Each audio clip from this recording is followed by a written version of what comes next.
Actually మన జరిగిన ఇంటర్వ్యూస్లో వాటిల్లో శరత్ ఇచ్చినంత వివరణ, శరత్ ఇచ్చిన డీటెయిలింగ్, క్యారెక్టర్స్తో సహా, బ్యాక్గ్రౌండ్తో సహా, బ్యాక్డ్రాప్తో సహా, మిగతా అన్ని క్యారెక్టర్స్తో సహా అన్ని చాలా క్లియర్గా ఇచ్చాడు. ఇక నేను కొత్తగా చెప్పేది ఉంది, రామారావు గురించి అతను చాలా బ్రహ్మాండంగా చెప్పేశాడు. ఇంకా జనాలు చూసి ఇతను చెప్పింది జనాలు చూసి వాళ్ళు కూడా అరే కరెక్టే అని అనిపించాలి వాళ్ళకి. అదర్వైజ్ నేను చెప్పడానికి ఇంకేం మిగలేశాంలా.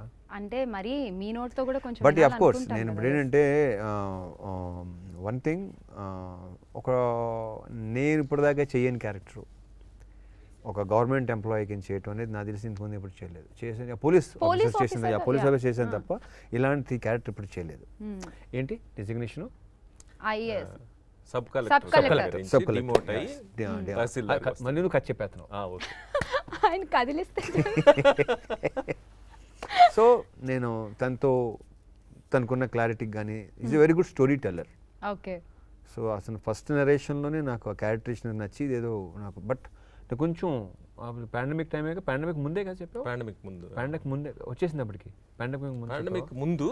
పాండమిక్ లో ఒకసారి హ్యాడ్ లైక్ 2 నరేషన్స్. నాకేదో ఆ తర్వాత మళ్ళీ డీటెయిల్ వర్షన్ పని చేయటం. సో ఎంజాయ్ ద ప్లే, క్యారెక్టర్ని భలే ఎంజాయ్ చేశాను. నాకు కొత్తగా ఉంటుంది. విత్ ఆఫ్ కోర్స్ అతను చెప్పినట్టే మంచి మాసీగా. శరత్ గారు మీరు దొరికేశారు రవి గారికి అసలు.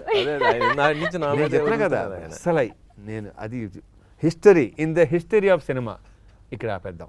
ఇప్పుడు ఆయన అడగండి.